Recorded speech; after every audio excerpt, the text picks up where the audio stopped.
Hi everybody, Cheryl and Lady coming to you from the Ladies Garden and Home. It's the middle of August, which is kind of a turning point in the garden. So I thought I would take you through the list of things I'd like to get done now that the hot weather is kind of on its way out and the cool weather is starting to come in. So I hope you join us.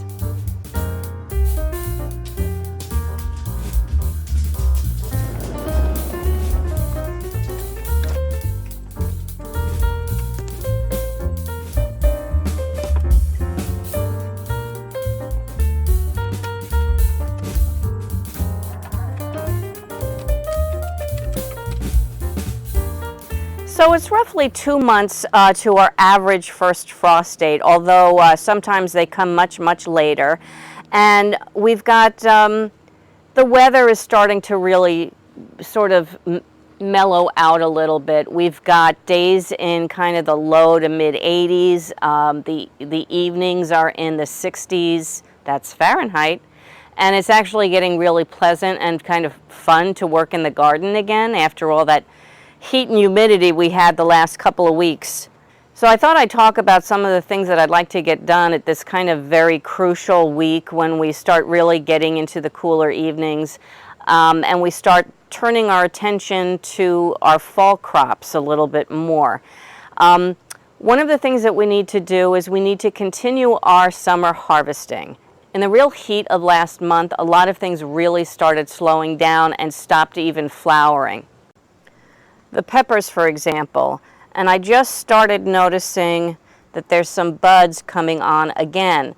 So as the weather gets a little bit more comfortable for us, it's also starting to get more comfortable for these summer crops that really kind of just decided to go dormant for a little while and wait. As with the peppers there, it's the same with the tomatoes. So I'm starting to see flowers again, so that's good. And we've got plenty of time to get some good crops before the frost comes. We want to keep up with deadheading our flowers to make sure that we have blooms through the fall as well, especially with the roses. Just keep deadheading them.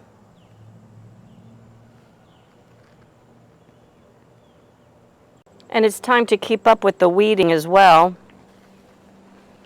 Deadheading these dying off lavender, but as you can see, we've got a second flush. So I'm going to deadhead these, but also we've got these choking weeds that really like to grow up between my climbing plants, so I have to take care of that.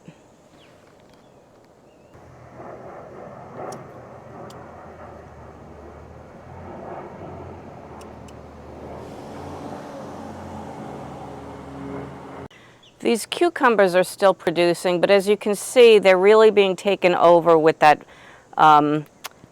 fungus that's attacked them. They're still very healthy parts of the plant.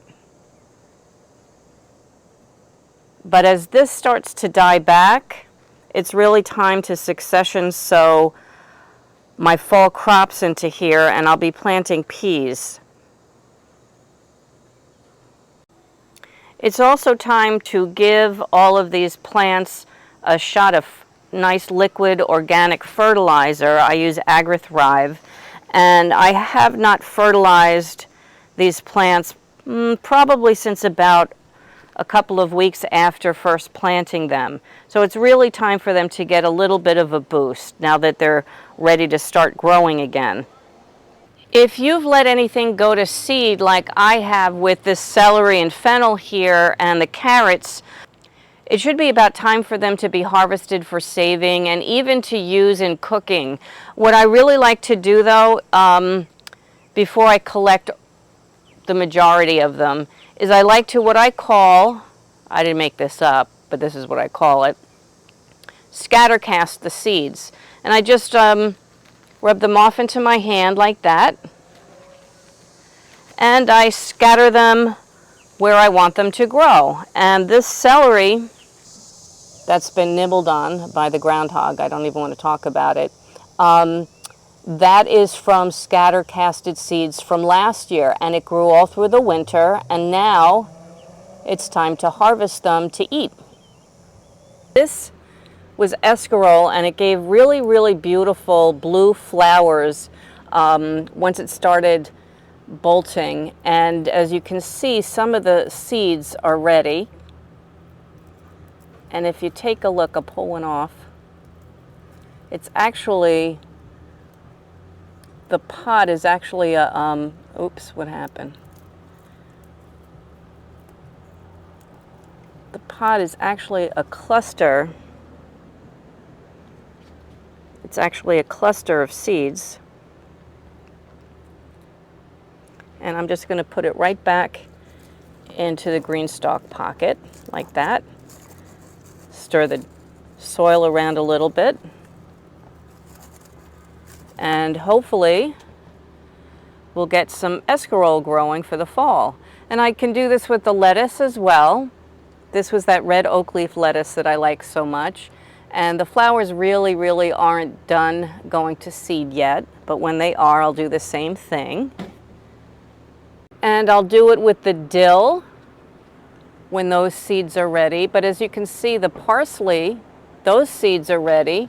So I'm just going to grab a handful like that. I got a bunch of parsley seeds in my hand now.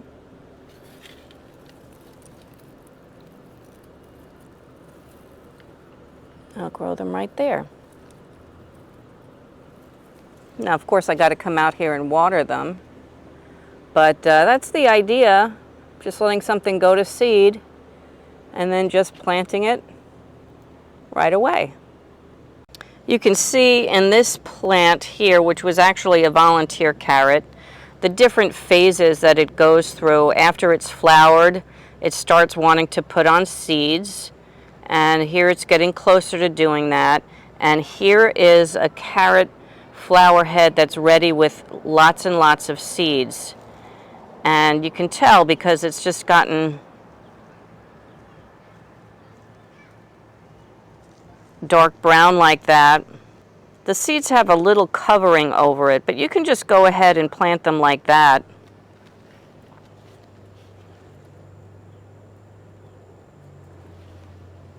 I generally don't do this though until I know it's going to rain very soon, or I have a watering can out here, which I don't have. But this is a good thing, fun thing to do right before it's going to rain, because you know those seeds aren't going to just sit on the surface and get sunburn, that they'll actually have a better chance to germinate. I found that the fennel and the celery grow very well together. They have very similar needs, and they like a lot of water. And this is a very convenient bed for me because it's like it's nearest the hose, and it's the first one that gets a nice good soaking when I come out here and I water. Which reminds me, through the heat of the summer, we had very little rain, but now we've started to get rain about every 3 days. Yay! However, I do have to keep track of that, because if we don't get rain for 3 days, I need to come out here and water, especially my container plants. So it's important this time of year to just keep track of when it rains and when you need to water.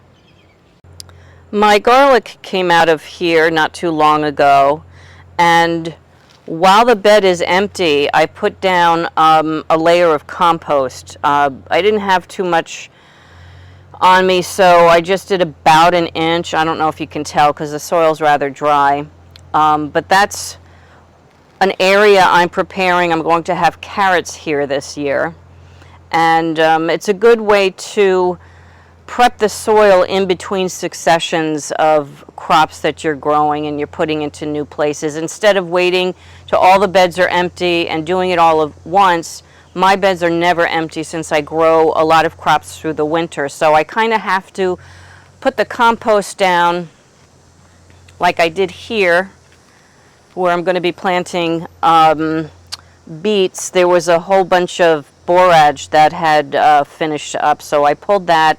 I put the compost down, and it's ready to be sowed now.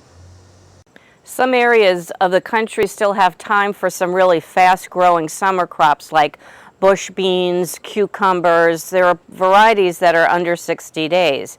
What I have found, though, if I plant this late into August, those kinds of crops, even transplants from tomatoes, which in the past I've taken suckers from the plant and just planted those as transplants, which works. What I found, though, is that as the nights get cooler and the days get shorter, that 60-day time period to harvest just gets longer and longer, and you have to add time to that, up to a week or two. So I'm not sure I really have more time to plant any summer crops here, although I did do some in July and they're coming along. So I'm going to concentrate on my fall crops. By the way, if you are interested in knowing how to plant a sucker off of a tomato, here is a perfect example. You've got a really nice long stem. There's no flowers there yet, so the energy wouldn't be going into putting in the flowers. And you can tell the sucker because it's coming out of the armpit of the tomato plant. And what I do is I just dig a rather deep hole, stick it in the ground, and then water it very, very well. You do have to water it very frequently once you first plant it, or they'll dry up. But that's a very easy way to get a succession of tomatoes going. Some of my absolutely favorite vegetables are what are considered cool weather crops that you can grow through the fall, but also many of them through the winter. So I found that if something hasn't, say, come to harvest for me, say like broccoli or something, what I do is I cover it in plastic and I let it grow throughout the winter. It becomes very dormant, doesn't really grow, doesn't do anything, but if it's covered with that row plastic, it keeps it just warm enough and the soil just warm enough for it not to completely freeze. And I've had good success then they start picking up again in the spring, and they're some of the earliest crops you can get. And it works with broccoli, cabbage, it worked with for me. And some of them I can grow without even being covered. Now I'm in Stamford, Connecticut, which is zone 7B. I have a rather mild climate compared to even just other parts of the state. So I am kind of lucky in that, but if you have winters that don't really get too many hard freezes, I would suggest trying to overwinter some things this year. But here are some good fall into winter crops that I'm planning on sowing, and that can do very, very well if you get them started now. Things like carrots that I mentioned, the celery, that'll grow over the winter.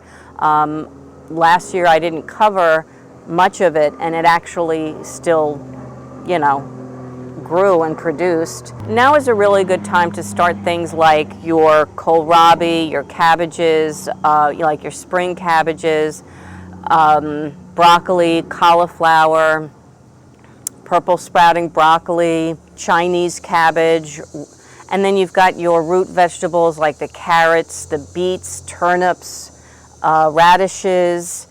I've planted carrots this time of year, and I've harvested them in January and February, and oh, are they sweet and delicious. So, and then there's the leafy greens, which are wonderful going into the next couple of months. Your lettuces, spinach, arugula. You can plant escarole, or some people call it endive. I think it just depends on the variety. And Swiss chard. You can also get in a crop of potatoes now. They might be small, but you can harvest them before your first freeze, and that should get you a nice crop for around Christmas time. Also, spring onions. Spring onions are very, very hardy, and they will grow throughout the winter as well. But again, I'm planting these things so that I'm hoping to have a harvest in the, first harvests in the fall, and then what doesn't get harvested, hopefully we'll be able to grow them throughout the winter and get them in early spring.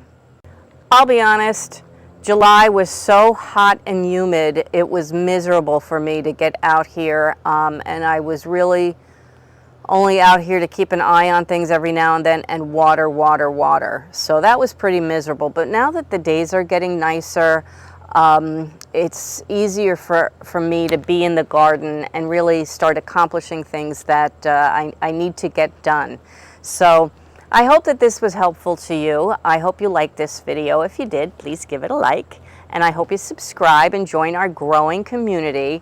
And what are you growing this fall? Or have you had it and you just putting the bed to rest and, you know, going and having your pumpkin lattes? You just let me know in the comments below, please. I thank you for joining us today. And from the Ladies Garden and Home, enjoy your gardening journey. Bye! Say goodbye, lady.